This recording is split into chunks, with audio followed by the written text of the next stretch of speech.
I just take action. And it removes the fear because there's no time for the fear. That you can achieve what others are already achieving. So moving on to the third step in the process to build confidence, what would you say that is?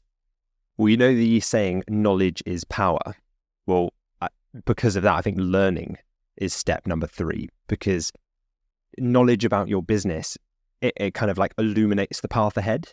You know, it turns on the lights and suddenly you see the path. Sometimes it's a path you didn't even know existed. You're standing in the darkness and you don't even know you're surrounded by a path. And then suddenly someone lights it up and you realize, wow, that's where I need to go. And sometimes this is what I mean about like when we've hit plateaus in our business before, where you hit 10K per month and think, wow, have I made it? Is this it? Is this e-commerce? Like, you know, being an entrepreneur. And then someone comes to you and says, I'm at 100K per month and we're thinking of scaling.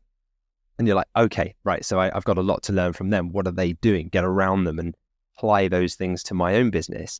And then before you know it, you're making £100,000 per month. And you think, wow, 6 figures. Have I made it now? Like, and then suddenly someone there's doing 200K per month. And I was at a dinner the other night chatting to someone whose business is generating £2 million per month. And he's in exactly the same kind of model as I am. And I thought, that totally shattered my limiting belief about my own businesses. I thought maybe like, could you take it to 500K, 600? And he's at 2 million per month.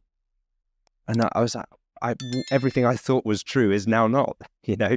And it's not like, it's overwhelming and it puts me off. It just makes me, you know, that's why I'm paying to be in the room with him and sitting down and asking him questions and saying like, so how did you do it? Well, how did you tweak this? When this was a bottleneck, how did you hire for this position? Like, and he's doing things differently to have reached that level and things that I don't yet have knowledge on, but I'm trying to absorb that knowledge. Like you said, the sponge analogy, I'm trying to soak that up as much as I can. Hence why I paid to be at that dinner with him so I could ask him exactly what he's doing and how I can apply that to my own businesses. Because the more you understand about the business that you want to run, the more you can see how to achieve those goals. So yeah, I think gaining knowledge is probably the most empowering part. Once you've got your mindset straight, it reassures you, it removes a lot of that fear of the unknown, and it just lights up the path.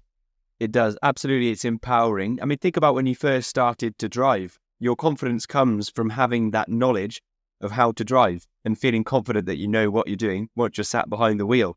And then that confidence takes you from being nervous to eventually driving, you know, and you can do it with your eyes shut almost. I don't recommend that, but you could, because you've got the confidence there to do it.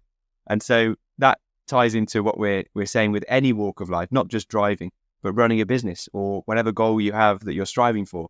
If you start to build knowledge in that area, you'll start to build confidence that you know what you're doing and you know how to get to where you want to get to. So finally then, you mentioned there's a 4-step plan that you have to get to confidence. What is the final step for building confidence for aspiring entrepreneurs?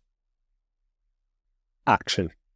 In one word, that's the 4th step. You know, they say action cures fear, right? And yesterday I was, I'd been in the gym and I was in the sauna and it was boiling hot and I was in there and I'd probably been in there for 25, 30 minutes, something like that. So I'm like at the end of my limit. I'm ready to go. I'm like, I'm about to pass out. And I looked outside the door and there's the ice cold plunge pool that's like intimidating, like glowing blue ice pool. Looks like a little square of Arctic Ocean outside. And it's the same most days. You know, I do this every day, but I also know that if I think about it rationally, I'll dread it. If I think about that too much, I'll be like, why on earth would you dive into ice cold water? Like, what are you doing to yourself? So I don't think about it because I know the outcome will be good. I'll feel amazing all day. Instead, I just take action and it removes the fear because there's no time for the fear. I just step out of the sauna and without even questioning, thinking about it, giving my mind a second to rationalize it, I just jump in. And before I know it, the thoughts haven't even arrived and I'm already underwater. And obviously there's that initial physiological shock where you're like, wow, that's cold. But then once you break through that, I feel like if you can conquer that at the beginning of the day, if you've been able to sit in a boiling hot room for half an hour and then a freezing cold pool for a few minutes, like bring it on the rest of the day, whatever issues your business or your life throws at you during the day, like you are equipped to handle those things because you've already tested your limits physiologically and mentally that first thing that morning. And I know as well that it will make me feel incredible for the rest of the day after having done it. So I know that there's this like delayed gratification, like go through the pain because then you'll feel incredible. And so every journey begins with a single step. It's that step out of the sauna into the cold plunge. Taking action, however small, is like, you've got to move towards your destination in some small step. Otherwise, you just sit there thinking about it, rationalizing it, contemplating it, and fear takes over and it stops you from progressing. So the act of doing something, anything at all, starts to break down those barriers of fear, and it builds up your confidence as well. Action breeds confidence, as they say. So it's not the other way around. It's action that then shows you can be confident. Most people get that wrong and get it the other way around. So start small, but most importantly, start.